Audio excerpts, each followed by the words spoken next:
My name is Brian Fishman. I'm a research fellow here at the New America Foundation and a research fellow with the Combating Terrorism Center up at West Point. I'm very happy to moderate this panel on sort of regional views of the United States. Obviously, when we look at the region, we need to understand the dynamics there in the region, but there is a major sort of exogenous shock to the region, which is over 100,000 American troops in Afghanistan, along with a lot of NATO allies, and probably an equal number of contractors in the same place. And obviously, that is going to change the dynamic. So to begin with, we've got a great panel. I will introduce them. Dan Kimmich here will go first. He'll give a PowerPoint, then the rest of our panel will come up. Dan is a senior fellow at George Washington University's Homeland Security Institute. He has worked at Radio Free Europe, Radio Liberty for years, senior analyst. He speaks more languages than I can count and makes me feel inadequate because of it. Erica Gaston is a program officer on Afghanistan and Pakistan for the Open Society Institute. Previously, she worked at Civic. She'll be talking about the impact of civilian casualties in Afghanistan. Ken Ballin here is the director of Terror Free Tomorrow. He served in a variety of different roles as counsel on the Hill and as a federal prosecutor. He'll be talking about, with Peter Bergen, a poll that was recently conducted by New America with USIP in the FATA. Peter, I think, is well known to most of you. What you may not quite realize is that he is now the director of the newly formed National Security Studies Program at the New America Foundation, and his book is forthcoming. The new book is forthcoming in January, and you should all look forward to that. Lastly is Wajahat Ali, who is here at the New America Foundation. He previously reported for Dawn News in Pakistan. He's a fellow with the Pakistan with PIPS, which the acronym is escaping me for the moment, in Pakistan, and is a fellow here at New America. So with that, I will give the floor to Dan Kimmich, who will be talking about extremist media. Thank you, Brian. Thank you, first of all, to the organizers for putting this event together, and thank you to everyone in attendance for spending this lovely fall day under fluorescent lights.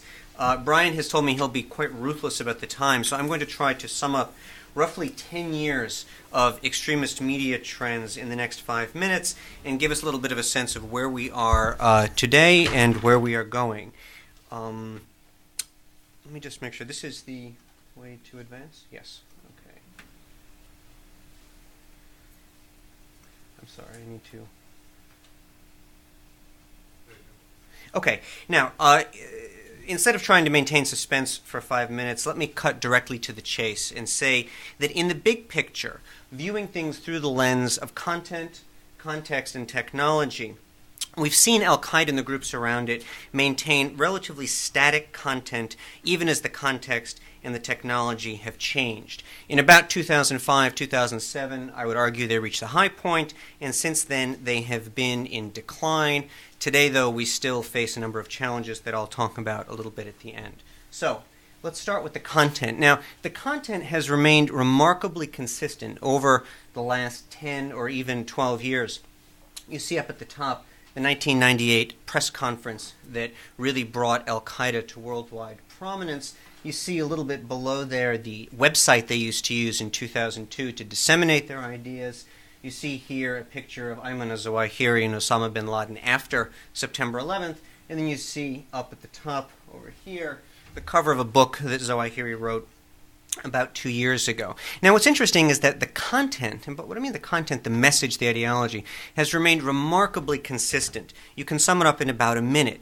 It is that al-Qaeda seeks to recreate a perfect society that they believe existed during the first century of Islam, that their method for doing this is to wage war and use violence, and that the number one obstacle to this is a worldwide alliance of Jews and Crusaders, the United States and Israel, which seeks to obliterate Islamic identity and pillage the Muslim world. That is really it in a nutshell. You can go into greater depth, greater detail, but that is really the content, and it has remained remarkably consistent. Now, that doesn't mean that nothing has changed. There's been an enormous profusion of producers of this content. There has been a profusion of regional flavors, and there has been a profusion of forms. Now, bear in mind, when we talk about the internet, we often confuse content with form. You know, if you work in an internet publication and you take something and you repackage it, you have created new content in the jargon of the profession, but I'm sticking here to a more conventional definition. So bear in mind, in terms of the ideology and the message, it's been remarkably consistent, even as there's been this enormous profusion of regional flavors, producers of propaganda, and forms for conveying it. Okay, now let me talk about the context. And this is a highly idiosyncratic overview of some recent events, and I really would like to just illustrate some of the main trends. Now, let me run through, on the al-Qaeda side, some of the main things that have happened. In 1998, we get the big press conference that announces their goals to the world. In 2001, they attack the United States, their biggest attack to date. Following that are a number of attacks, mainly against Western targets. Not exclusively. There was an attack in Casablanca. And then in 2005, the axis begins to switch. The focus really begins to switch more toward the Arab and Muslim world. There was the bombing on the hotels in Jordan. In 2006, October, the Islamic State of Iraq proclaims itself. In 2007, I put Glasgow on here, which might strike you as unusual, but Glasgow was a failed attack. It was an almost buffoonish attempt to attack the airport there, and it marked the beginning of a trend that I'll talk about later, which is failures presented as successes. And then in 2008, we have Mumbai, which is, I've put in parentheses because it's not technically al-Qaeda, but it's within the jihadist paradigm. And Mumbai is an event deeply embedded within the Afghanistan-Pakistan axis. And 2009 is really a year marked both by al-Qaeda embedding itself more deeply in the Afghanistan-Pakistan axis and al-Qaeda in the Arabian Peninsula emerging. On the world context side, we have in 2001 the U.S. entering Afghanistan after September 11th. 2003, the invasion of Iraq. 2006, the descent of Iraq into sectarian strife. 2007, really the turn against al-Qaeda. 2009, the U.S. begins to withdraw from Iraq. Now, the point I would say here is if you draw a line at about 2005, that's where I'm arguing the high point came. In 2005, al-Qaeda could argue that it was the leading force fighting U.S. occupiers in the heart of the Arab world. Behind it was a long series of attacks that primarily went against Western targets. After 2005, most of its violence is actually directed against Arab Muslims, and you'll see that it's increasingly embedded in the Afghanistan-Pakistan axis.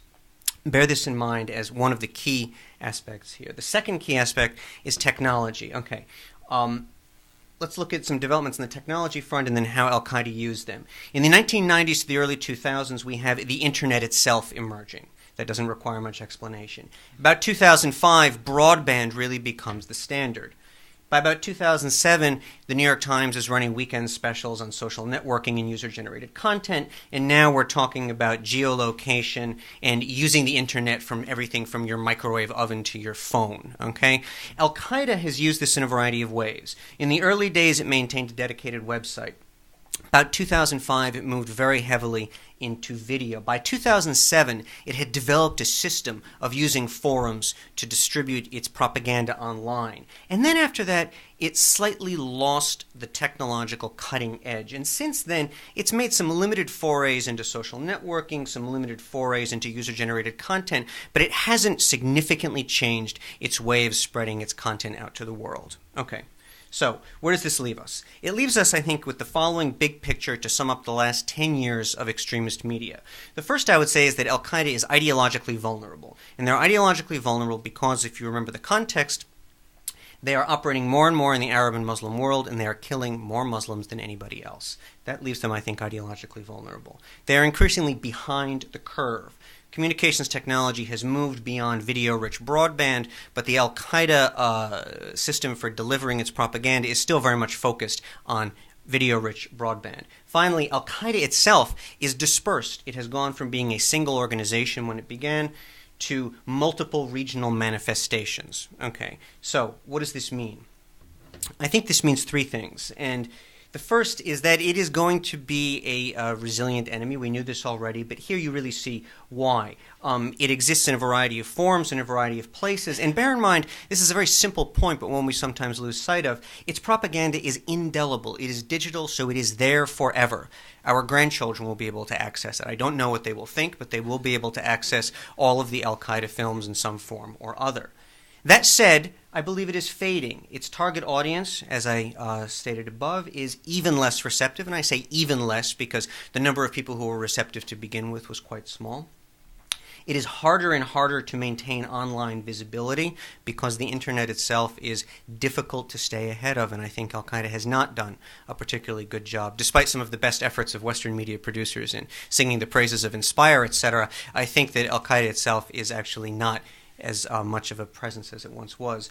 And finally, it has very little to show. In terms of accomplishments, what has it accomplished? Violence in Iraq, violence in Pakistan, what major operations does it have for its credit?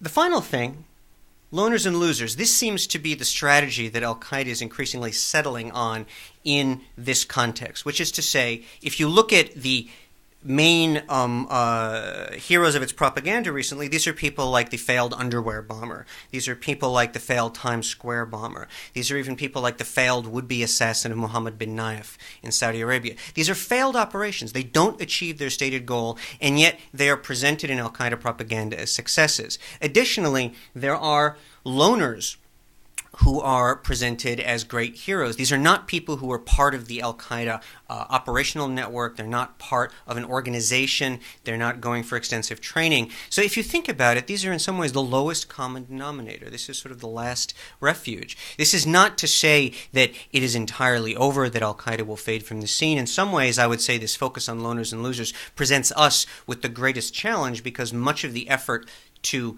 encourage loners and losers has focused on people who are either immigrants or converts, which is an extremely difficult challenge for our society in its reaction. But overall, I would say this is where I think al-Qaeda is today after 10 years, and thank you very much.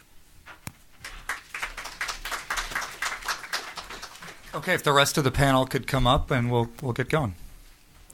Dan, if you want to sit here. That was great.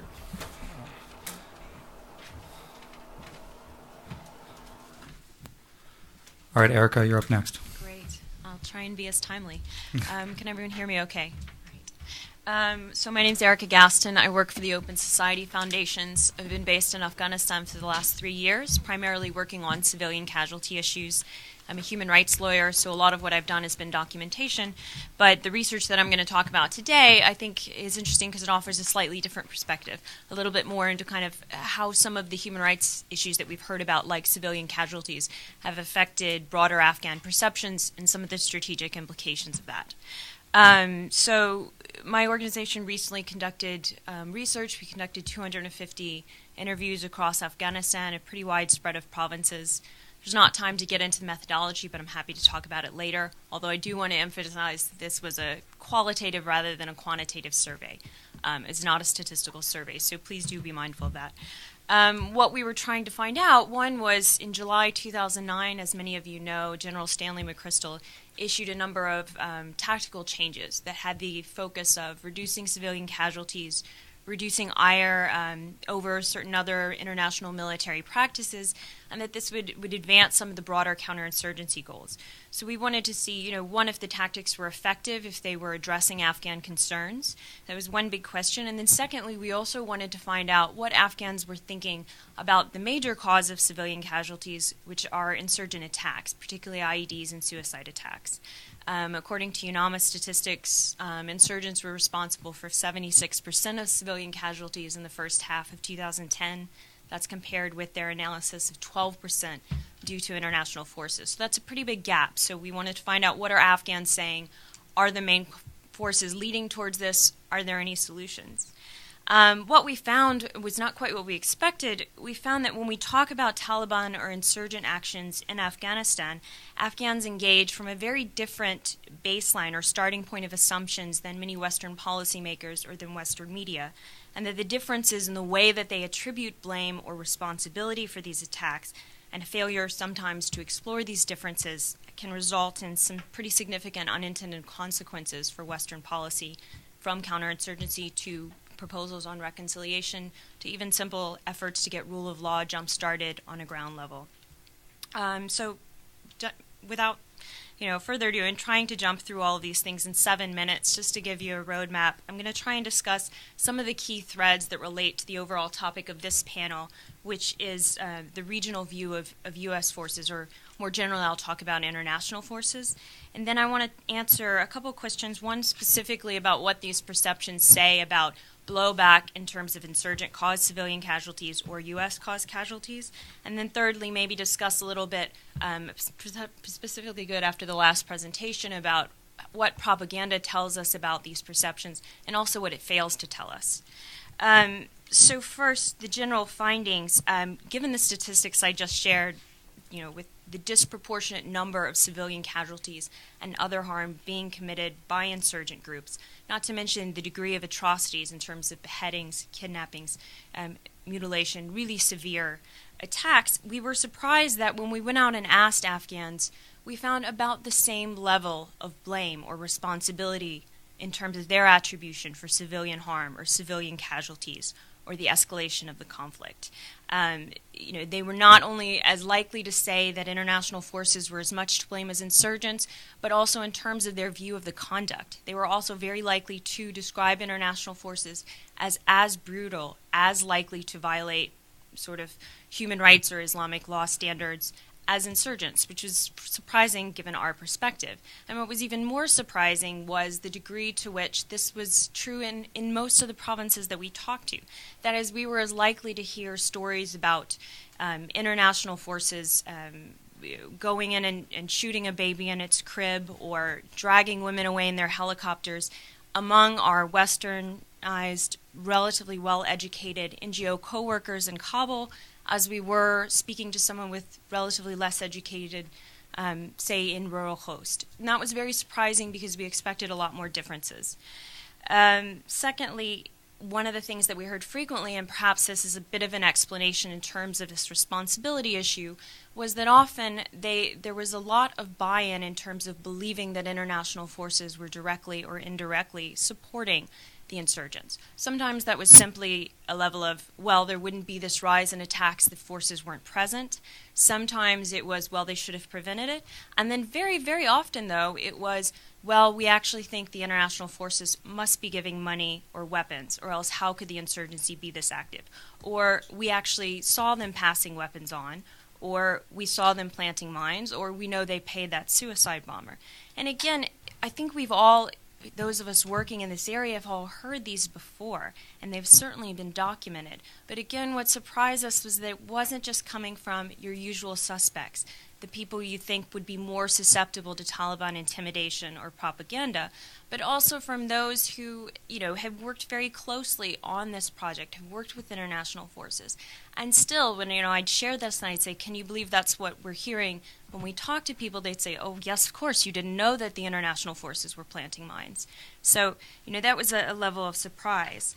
And that they would often look to these and say, well, it must be some evidence that international forces really don't want peace in Afghanistan, that there's a secret agenda, which I think, perhaps we can explore in questions. I think that kind of idea has some severe implications for how we move forward in terms of brokering reconciliation. And then third, which is kind of a little bit contradictory, is that even despite these very negative comments, we still heard from the majority of Afghans still wanting international forces present in Afghanistan, still wanting the international community to be involved and to be committed. So that's the final kind of important balance to think about here. Jumping to the next point, I want to draw out a little bit because a common question that we get is, given that insurgents have perpetrated so many suicide attacks and IEDs, why don't you see the same blowback against, say, the Taliban that you do against international forces over the issue of civilian casualties? I think there's a couple explanations for this, and it's certainly not that Afghans don't care about suicide attacks or IEDs. They do, and they're very vocal in criticizing the Taliban or insurgents or suicide bombers. But I think that when you look at sort of the almost in some ways disproportionate blame or not relative blame towards international forces, there are three powerful explanations. One is that simply Afghans have lower expectations of insurgents. They are more outraged when international forces cause collateral damage than when the Taliban do, because they credit international forces with seemingly limitless tactical precision, and they simply expect more of them than they do of the low-tech suicide bomber. Secondly, I think a good part of this is that international forces are often blamed both for the harm they directly cause and also for insurgent-caused harm. This is due both to these high-precision capabilities, to their promises of protection, and to the increasing troop presence. Simply put, Afghans find it unfathomable that international forces who could come in 2001 and 2002 and get rid of the Taliban in a few months, now with 100,000 troops, and this incredible, powerful force can't stop a suicide bomber from getting into town or a Taliban checkpoint from operating on the roads outside of Kabul. So they absolutely don't understand it. And thus, because of this expectation of protection, often perversely, when insurgents cause civilian casualties, it causes more blowback for international forces than for insurgents. I think this is particularly the case when you look at areas where increases in insurgent attacks are blamed on the increase or the redeployment of troops into an area. So this is something to think about when you think about the new operations that have started in Marja and other areas in Helmand. They were placed there with this idea of protecting the population, taking back that area, defending it against insurgents or the Taliban. But for many of the residents in that area, what it resulted in was not only the risk of more collateral damage from international forces, no matter the protection they took, but also an extreme increase in IEDs, in suicide attacks, in retaliation from insurgents, as well as a fair amount of abuse from the police who were brought in. So for them, it's a net security loss. And who gets the blame for that? It's international forces. So much so that when I was in Kandahar doing interviews, I'm not sure if this was a creative translation by my translator, but his explanation from a couple of Kandahari citizens was, "Please don't marja us." So it's actually a verb or not there. And then finally, I think you do have to take into account, and it's particularly relevant for this panel, some of the impact of propaganda. The Taliban, and I thought Anand was right to raise this point, the Taliban have been paying attention to the issue of civilian casualties and other grievances in their recruitment and their messaging for many years. Since 2004, 2005, 2006, it's been a focus of their recruitment and propaganda. And that means not only trying to spread incidents when they do happen, when they do involve international forces, and often exaggerate them, but also in terms of trying to diffuse local anger for casualties that they cause, either by not accepting blame when there's an attack that causes a high amount of civilian casualties, sometimes even making statements saying, well, what can we do? We have all these loyal followers and we just can't train them in time. Or sometimes trying to, when there is a severe attack, blaming it on international forces instead. So there has been a really deliberate campaign for paying attention to this, versus if you look at the flip side, and this is really, I think, the key, is the omission. International forces for most of the last 9 years have done very little to pay attention to this issue. Now that is changing, but for a lot of the last 9 years, the tendency when there was a civilian casualty or a detention incident was to deny it, or to have these knee-jerk denials, or to be kind of dragging a little bit with coming out with the investigations, the results, with the end result of this being that, one, there was a vacuum in which the counter-narrative or simply suspicions of international forces could flow more freely, and secondly, because in many cases the knee-jerk denials were then proven wrong, a lower credibility for international forces, such that now when they do legitimately deny an incident, that they were not involved in the civilian casualties, they've been wrong. They've been proven wrong for so many years that they're simply not believed. So that is a big challenge for trying to address it. Last kind of major issue I want to touch on is looking at, this propaganda factor is important, but it only goes so far in explaining things. Part of the reason that propaganda or these perceptions are allowed to spread is that many times they're based on legitimate grievances that haven't been addressed. I think sometimes when we hear these things, there's a tendency to say, well, what's the strategic communications solution to this? And I think only viewing it as a strategic communications problem that will not solve the underlying problems.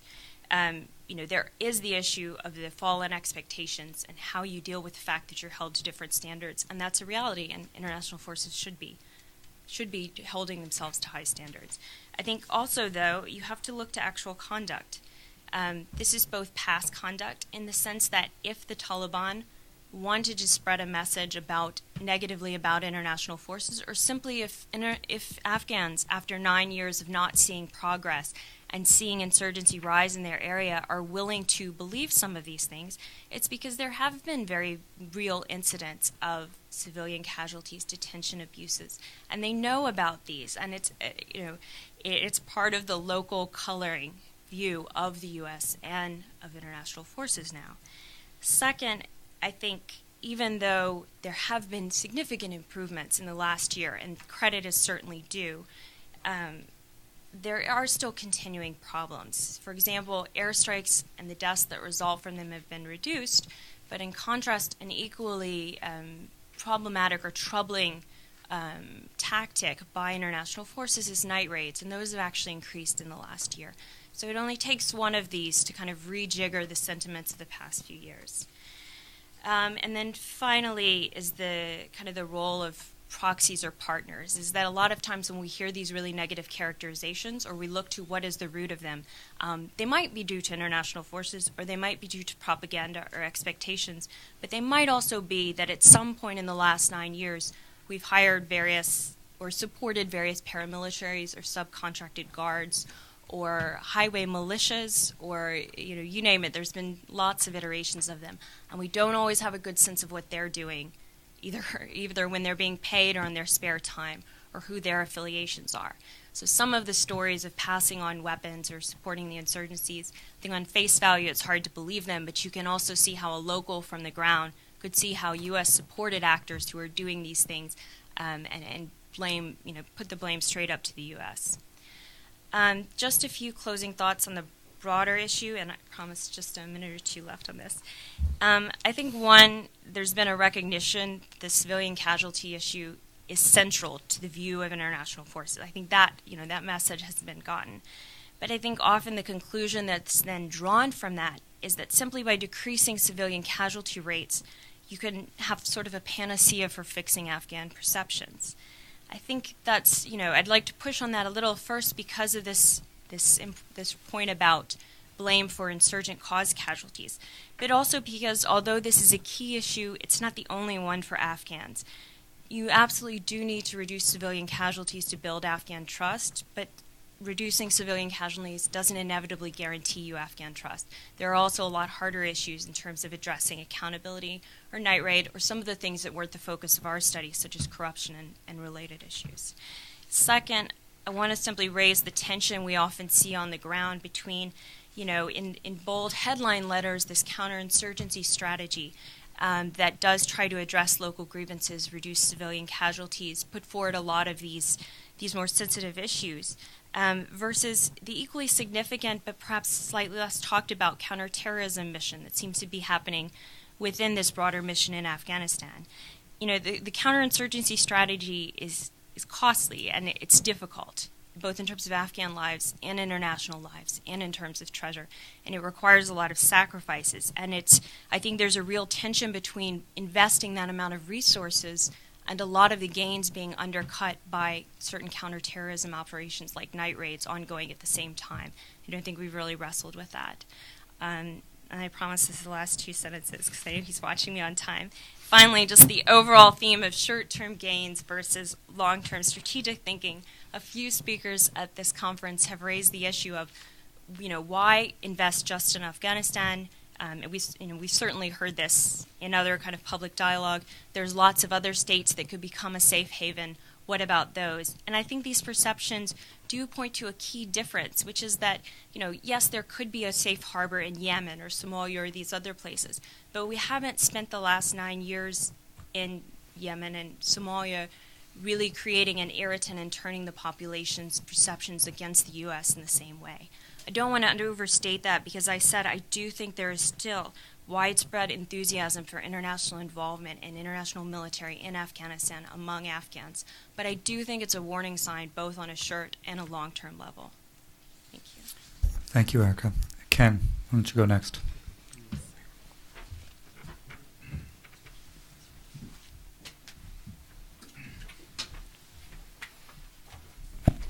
Thank you, Brian. Thank you, Peter Bergen, Steve Cole, and New America for putting this on. I'm going to be talking about, I'm Ken Ballin, president of Terror Free Tomorrow. We collaborated with the New America Foundation on a really stunning public opinion survey, scientifically based, methodologically sound, of the FATA region, the tribal areas of Pakistan, which I believe is the first survey ever to not only ask sensitive and important political questions, but to do it in a scientific fashion. I commend you to a fantastic website, pakistansurvey.org, where you'll find the survey results as well as analysis of drone strikes in the FATA region and a lot of other material. It's in one source. Or, if you want, you can go to our website instead. terrorfreedomorg.org. There's my plug. I earned my keep today.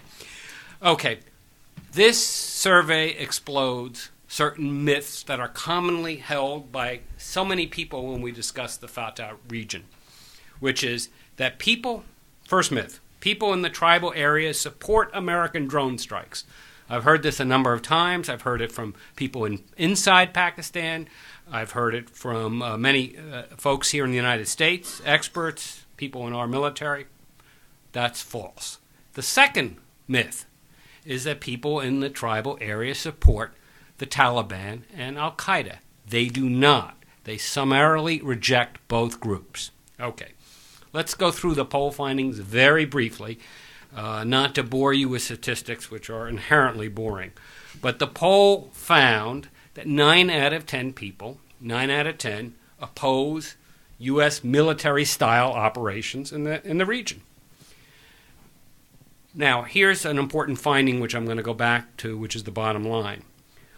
While only 1 in 10 residents of FATA think that suicide attacks are justified against Pakistani military forces, only 1 in 10, almost 6 in 10 believe such attacks are justified against American forces. That is a stunning number. I'll tell you why in a minute. Unlike Dan and his talk, I'm going to keep you in suspense for my 5 minutes. That's it, just 5 minutes. Okay, 3/4 of the people inside FATA oppose the drone strikes. Only 16% think that these strikes accurately target militants, which picks up from what Erica's talking about in terms of perceptions on the ground. Although we're talking about FATA and not Afghanistan, 48% think that they largely kill civilians. So you have almost a majority of people there. While the American forces are claiming, no, we don't hit civilians, that's not what the people think.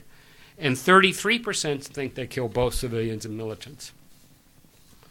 Again, though, opposition to the United States does not mean that the people inside the tribal areas embrace Al-Qaeda or the Taliban. In fact, quite the opposite.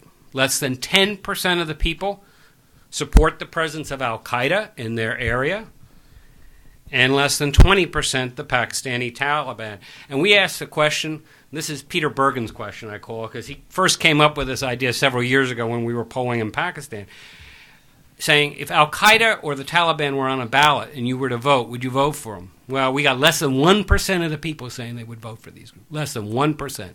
These groups are rejected by the people on the ground. Instead, what do the people want? 7 out of 10 want the Pakistani military to go in there and clean these people out. That's what they want. Now, important to remember in our poll, is this some kind of deep-seated anti-Americanism that's in this area? Are these people so against the United States that they don't want anything to do with us? No, not at all. In fact, 3/4 of the people in the area said their opinion of the United States would improve dramatically, most of these people by a great deal, if the United States increased humanitarian aid, or if perhaps they got a visa to come here. That always solves all the problems. These are areas, our poll found, that have suffered from years, decades of neglect. We found that only 1 in 5 people in FATA have full-time work. That means you have an unemployment rate in this area of 80%. Now, how does the opinion in FATA compare with the rest of Pakistan? It's generally pretty much the same. In our polling, other polling, people in FATA, for example, 9 in 10 oppose the military actions of the United States. Same in Pakistan. It's virtually the same in the rest of Pakistan. If Al-Qaeda or Taliban was on the ballot, only 1%, less than 1% said they would vote for them. We found the same number in the rest of Pakistan.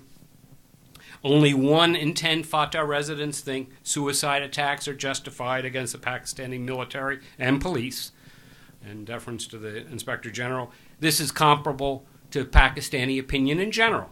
So pretty much, and this was something that really, I think, corroborated our findings in the poll. When people say that part of a country is widely divergent in public opinion from the rest of the country, that is certainly possible. It sometimes occurs. But you usually want to greet that with skepticism. We found that, generally speaking, FATA residents think like the rest of Pakistanis, including in the northwest frontier or in the newly renamed Khyber Pakhtunkhwa province. Here is the important finding, though. Here is the bottom line. The significant divergence between public opinion in FATA and public opinion in the rest of Pakistan, and this divergence, I would submit, could have potentially negative consequences to future American policy. 6 in 10 residents inside FATA think that suicide attacks against American military forces are justified. What's the number in the rest of Pakistan? Less than 2 in 10 think that such attacks against Americans or American military forces are justified. What we see, I think, and what this poll tells us, is that while tactically the American government may be having some success in terms of targeting militants with the drones, they are losing the people on the ground from which over time they need the intelligence, and from which potential recruits to conduct suicide operations against the United States, which are supported by the population, could come. So what are we doing? Are we bombing some leaders while we're potentially creating more and more recruits? I think that our government deserves a look at this poll. Not that it's the be-all and end-all or the final analysis, but in coming up with a policy where you're trying to impact conditions on the ground, it seems as if we're going 1 step forward, but 2 steps back. Thank you.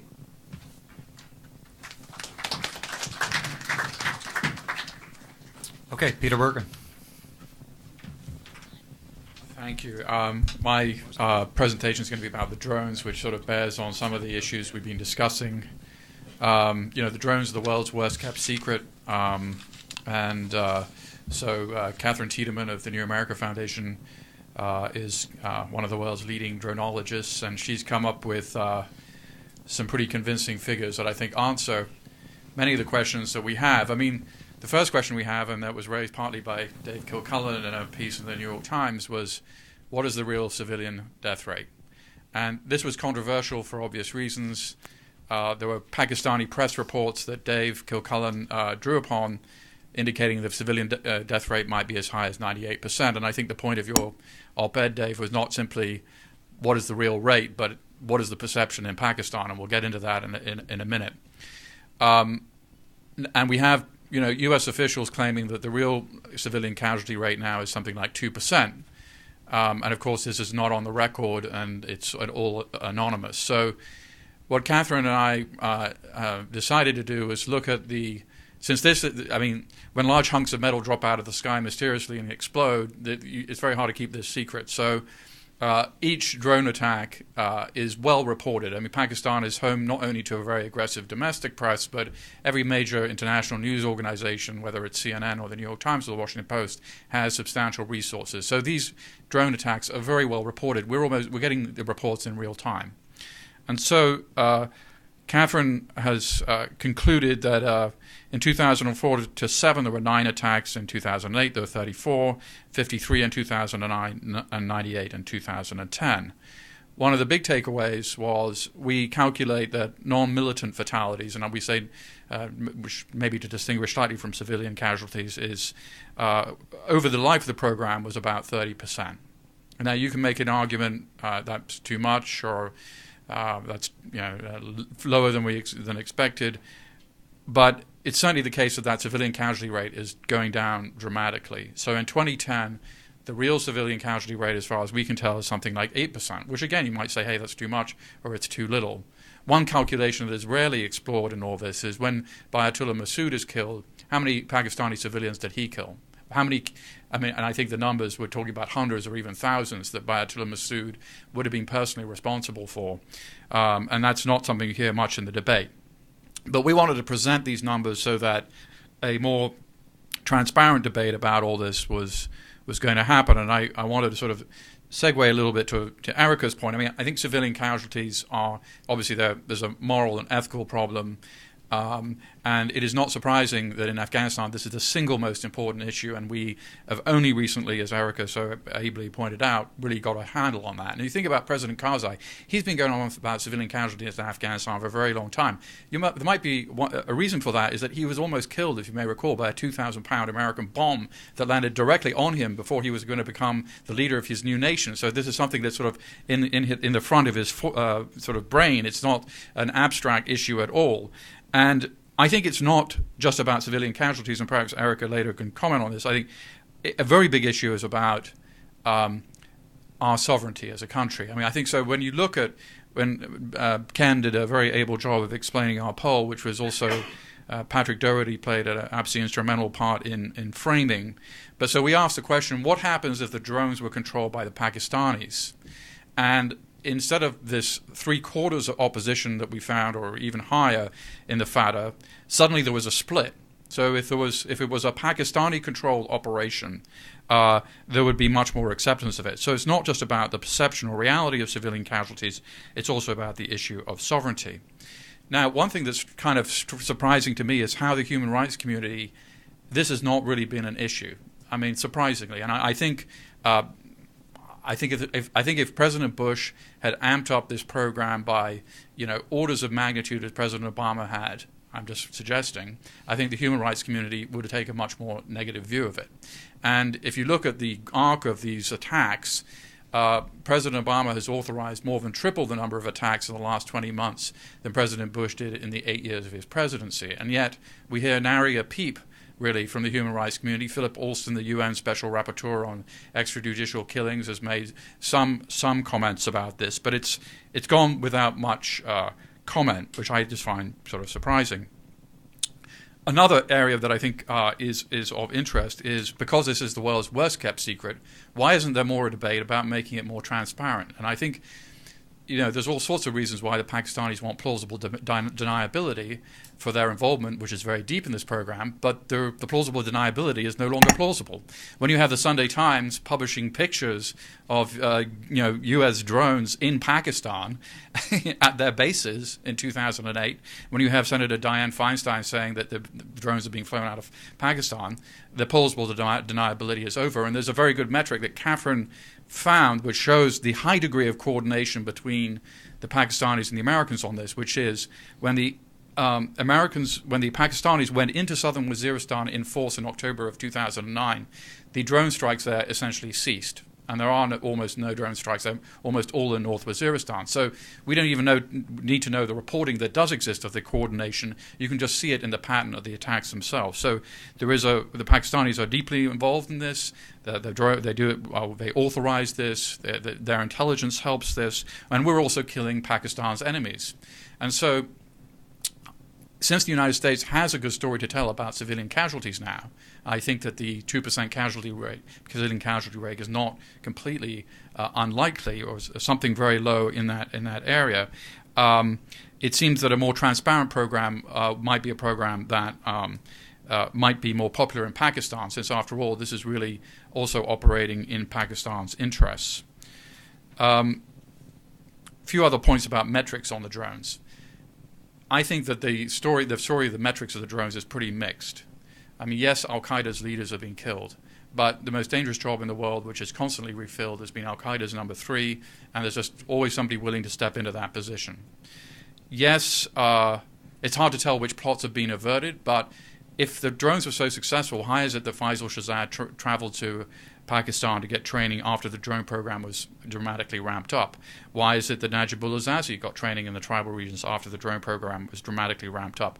Why is it these group of Germans who caused this recent alert in Europe? I mean, it doesn't seem to be deterring the group of Westerners going into the tribal regions trying to get territory.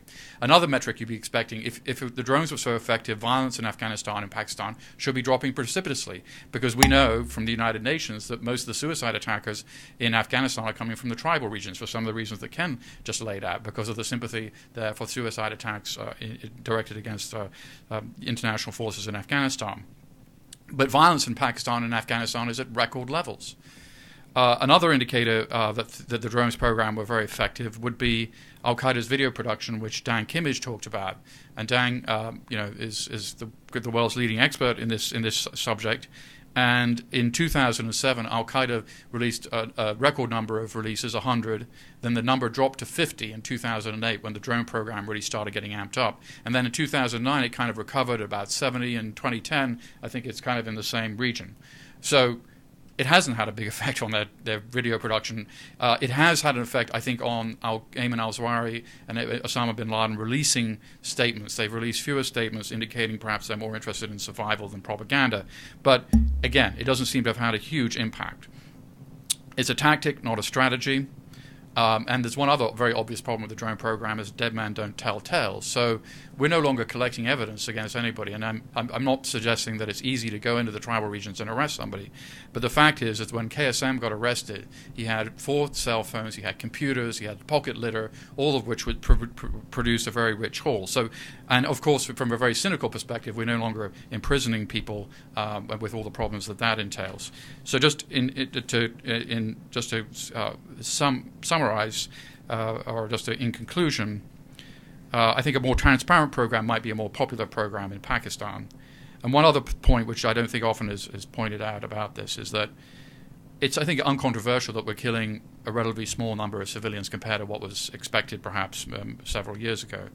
And it's uncontroversial that we're killing a number of important leaders. What people often don't comment on is the hundreds and hundreds of lower-level militants who are being killed in this program. And the legal authorizations around this are highly classified. But in programs of targeted killing, you're killing leaders. And the people that we're actually killing in this, lower-level militants, do not, by any stretch of the imagination, pose a threat to the United States. They are just sort of foot soldiers. And so if I was a human rights group, that is an issue that I would be focusing on. And lastly, Wajahat Ali.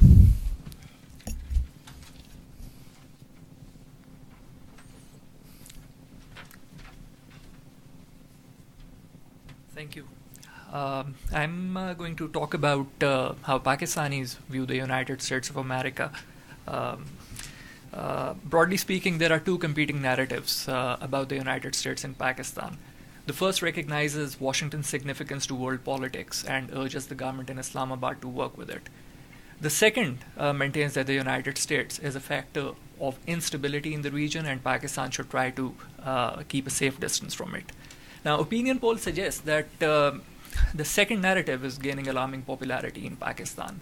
According to a survey that was commissioned by Al Jazeera in 2009, 59% of Pakistanis believe that the United States is the biggest threat to their country. This is despite the fact that Washington has provided significant military and development assistance to Pakistan in recent years. But it seems that the government of the US has not really managed to win the hearts and minds of the people of Pakistan. So the obvious question is, why is that so? There are a number of factors. Let me just start with Afghanistan.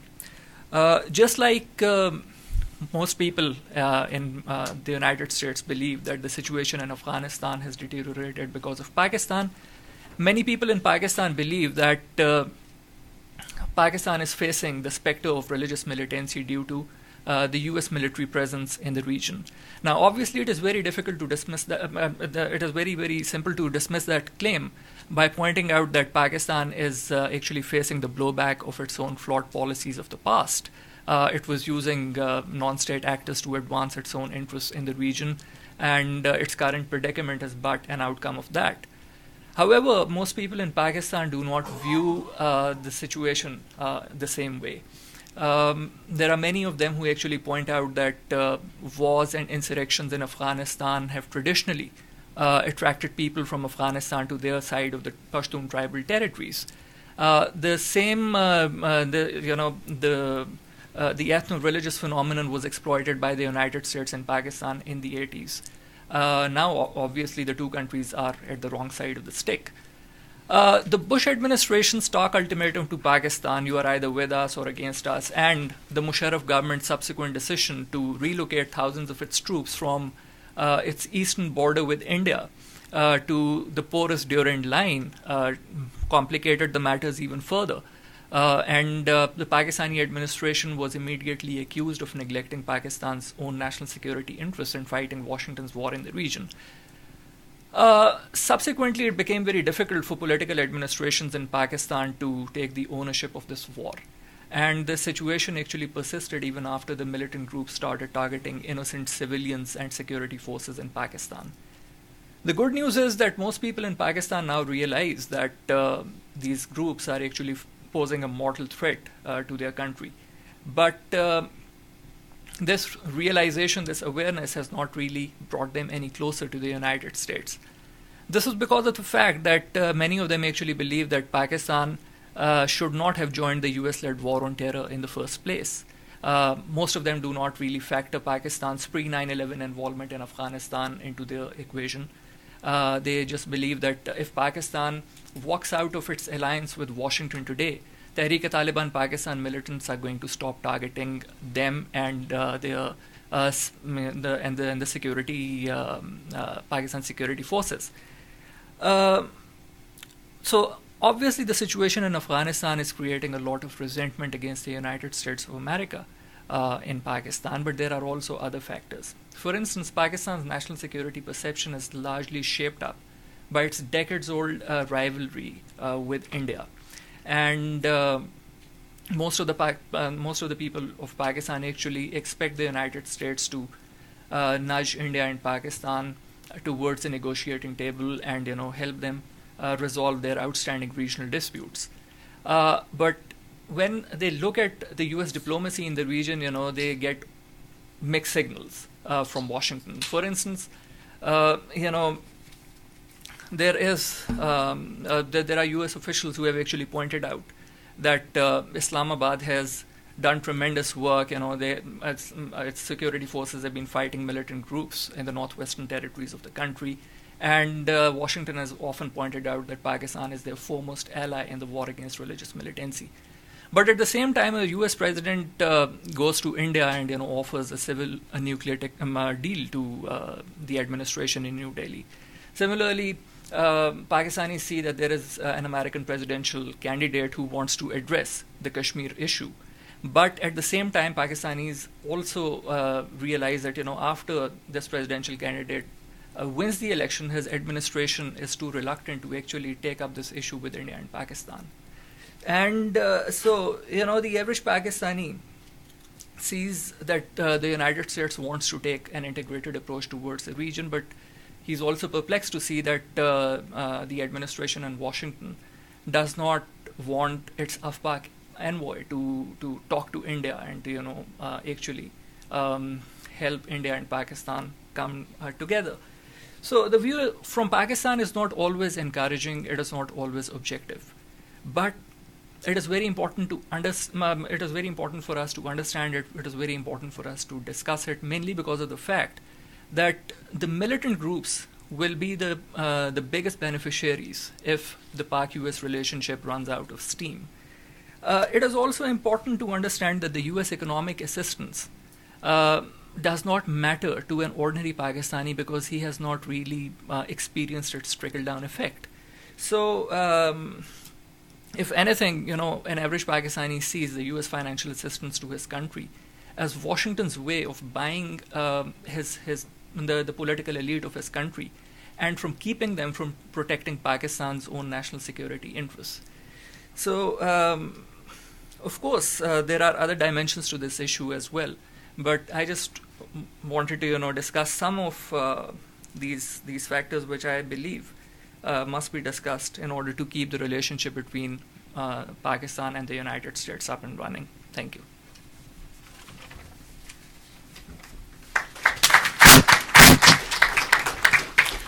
Okay. Are there questions in the audience? Yes, right here. Just behind you. Hi, Dave Cook-Holland. I think Peter probably saw this question coming, but it's a different one from what I think you probably think I'm going to ask. I actually have with me Sam Abrams sitting next to me taking frantic notes. He's one of my research assistants. Last weekend, or 2 weeks ago in Afghanistan, a very senior US official asked me to revisit my op-ed from a year ago and to reissue it and to say that, in fact, now casualties from drones are down so low that most Pakistanis in the FATA support the drone strikes, that it's not the issue that I raised a year ago and that it's completely different and we need to revisit that. And I promised in return to take a much more detailed look again at how things are at. How would anyone on the panel, but more particularly obviously Peter and Ken, how would you guys answer that question? My original op-ed was it might be effective tactically, but it has very significant negative effects in terms of public opinion and strategy. The argument now is, of course, it's even more effective tactically, and so that it doesn't anymore outweigh, it's not anymore an issue. What's your view on that? I think I know who that very senior official was.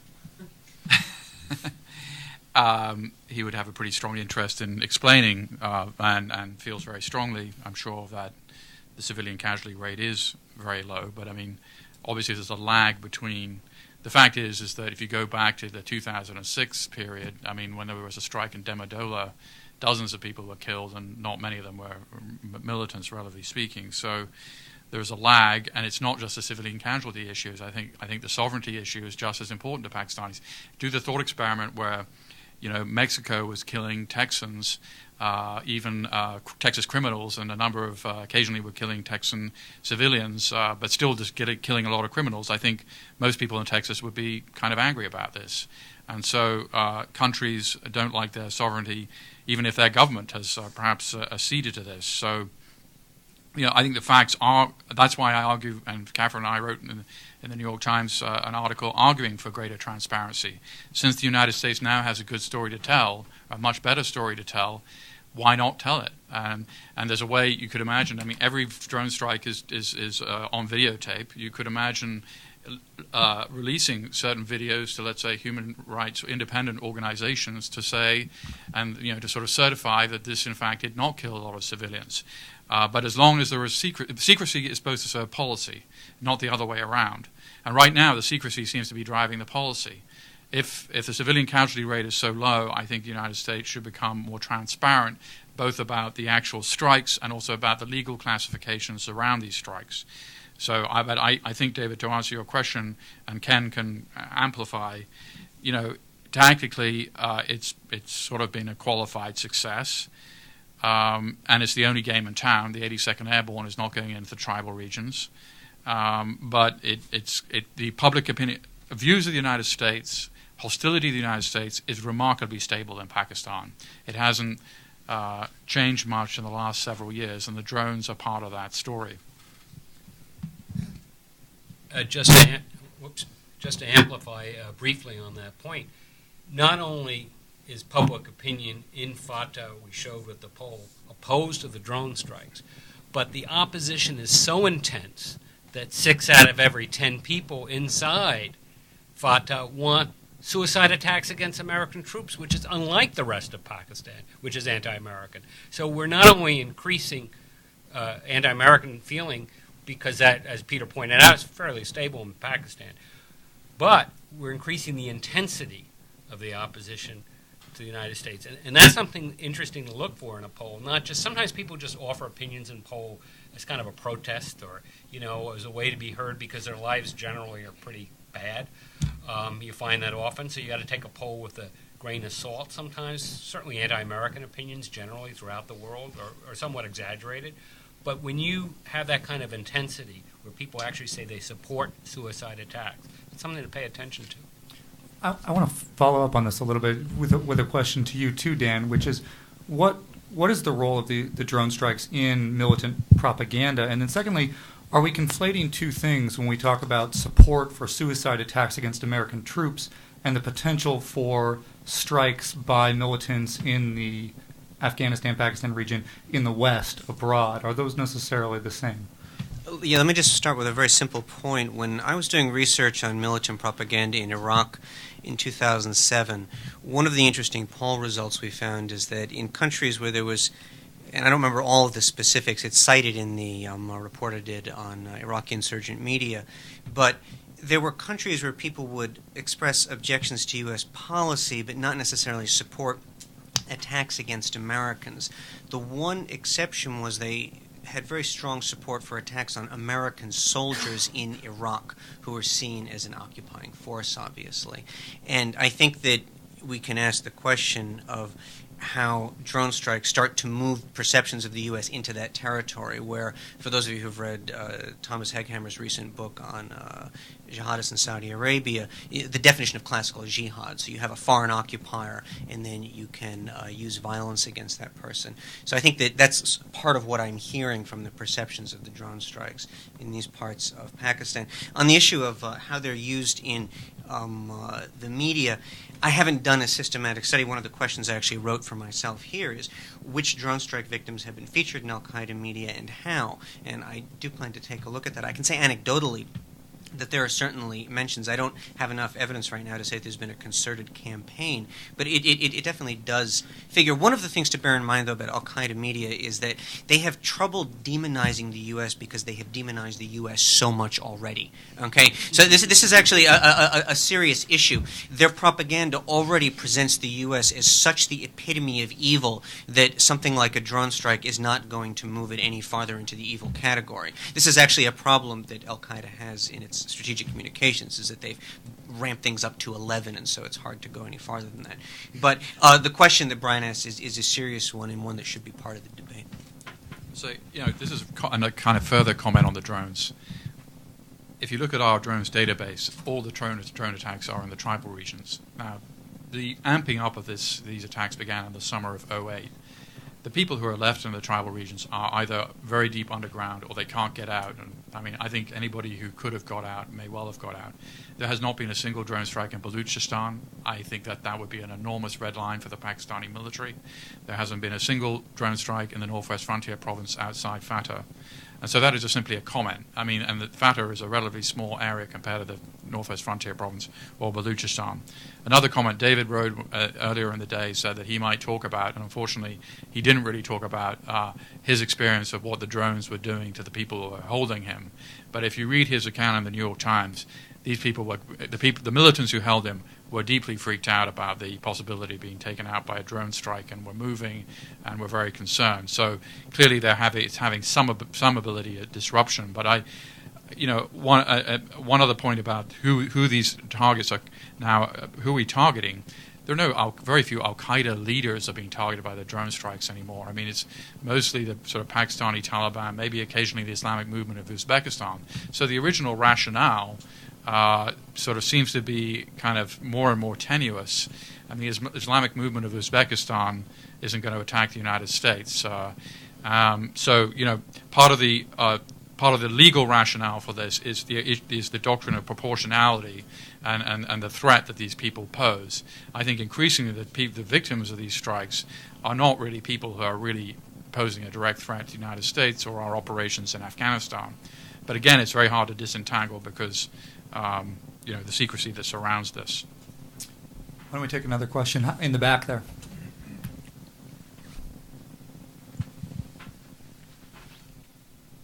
Hi, Andrew Wilder with U.S. Institute of Peace. I certainly don't have a remit for the drone attacks. I also tend to think that they probably have some tactical benefits, but strategically are harmful. But I guess my question is more about the methodology, and I guess I'm slightly more skeptical in terms of the scientific rigor of public opinion polling in war zones, and I think some others in the room. So I think my question is methodologically, how do you actually determine perceptions of drone attacks in a place like FATA? If I were sitting in North Waziristan or South Waziristan or Kurram or Orakzai, and someone comes up to me and asks me, what do you think about drone attacks? Do you think they're a good thing? I would probably say, no, they're a terrible thing, because I think the risks of being perceived to be supportive of drones in FATA could be quite dangerous.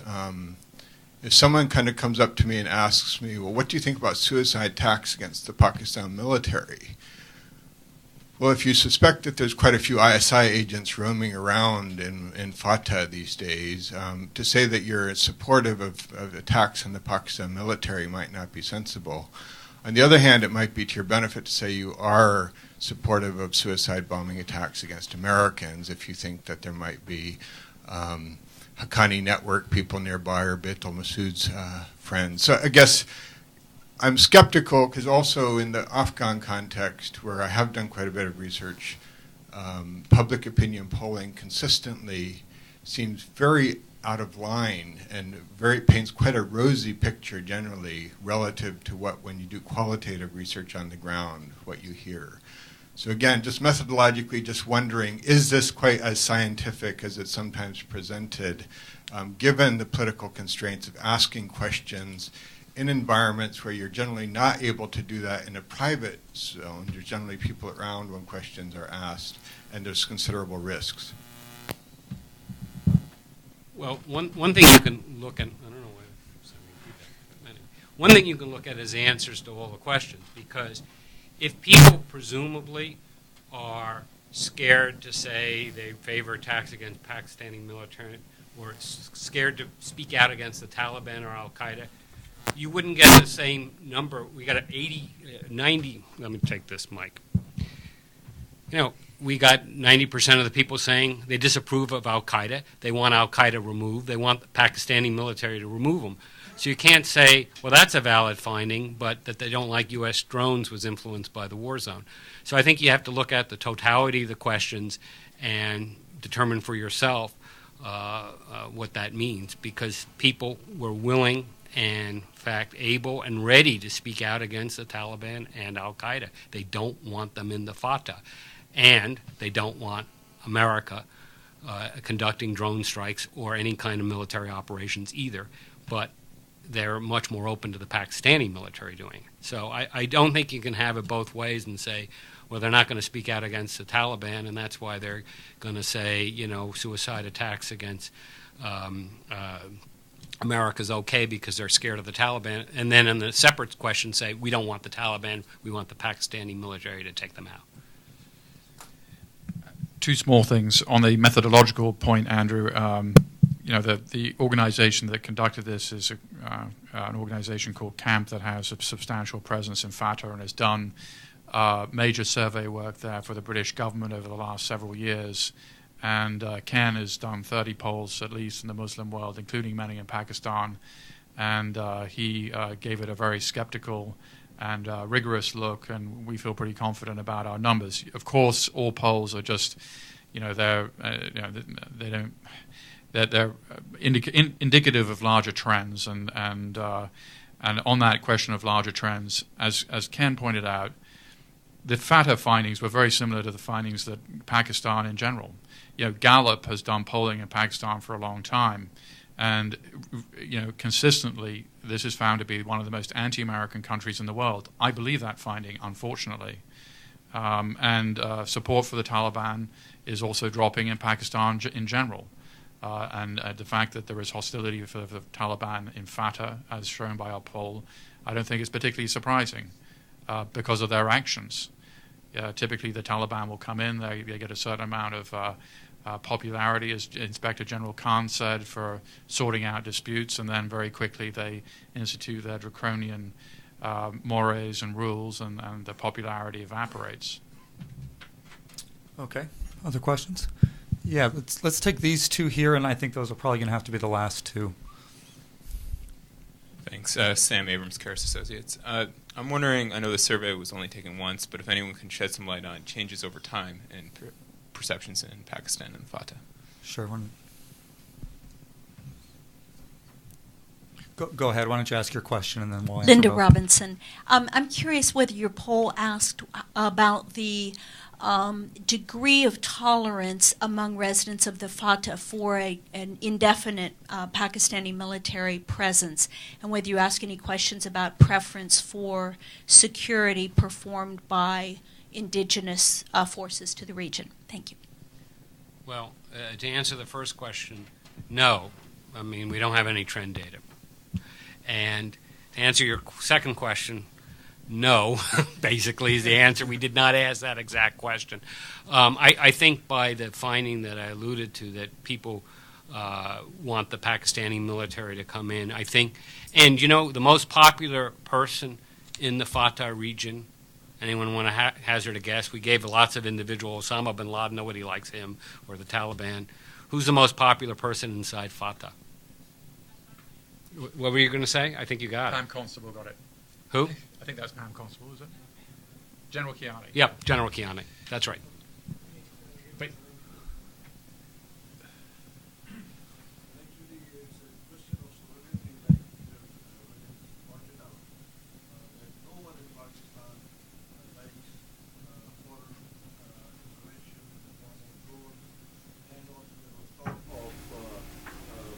Who's moving into the FATA area with hot pursuit, and that was viewed very, very critically by the Pakistanis of all shapes.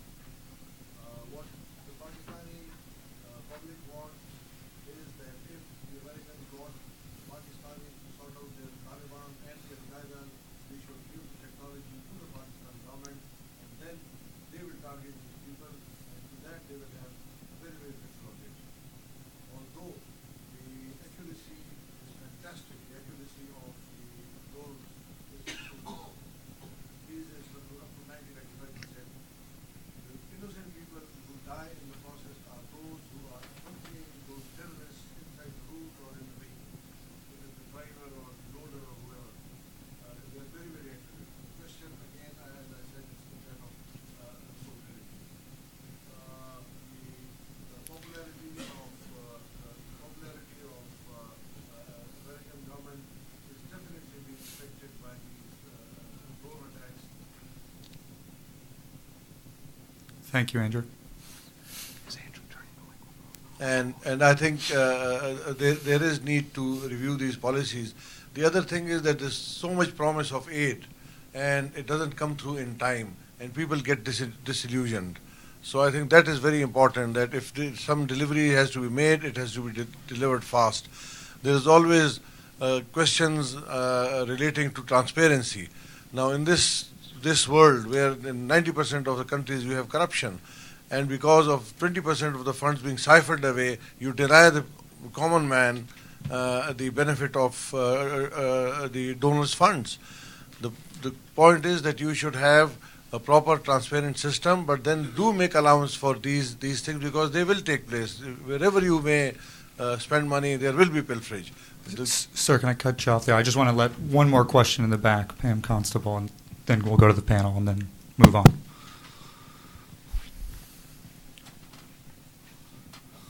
Hi, it was almost like the opposite of Andrew's. I think that a lot of the sort of scientific rigor of surveys is it's impossible, and in some ways you almost need the opposite. You need I was thinking, I think it was Ken who made a very quick comment about how only 2% of the people in FATA said they would actually vote for the Taliban or Al-Qaeda. Well, they don't want votes. They're looking for something else. People in Pakistan have been saying for many years, oh, well, don't worry about Jamaat Islami. They'll never get the seats. Don't worry about, Fazl Rahman. He'll never get the seats. The influence of these groups is much more intangible than I think is often possible to measure. I'm not really sure what to do about that, but I think it's something we all need to be thinking about when one tries to make a policy or an analysis based on what we think people think, aside from whether they're telling us what they really think or not.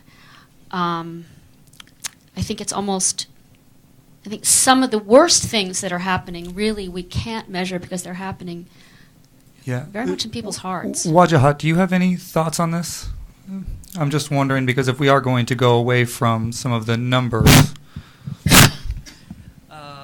Actually, I agree with what you have said, because I believe that it is very important to counter the ideology of some of these groups. You have talked about Jamaat-e-Islami, and Jamaat-e-Islami was actually the first organization, Islamic organization in Pakistan that came up with the concept of an Islamic state, and it defined it in detail, and that concept has been there with us. Now, what is happening is that some of the militant groups in Pakistan have actually lapped up that concept. But whereas Jamaat-e-Islami was willing to participate in the political process and, it believed, at least to a degree, in democracy, these militant groups don't really want to get into any kind of political process. So I agree that, these groups have actually provided an intellectual basis to what these militant groups are doing, and it is very important to address the ideological issue.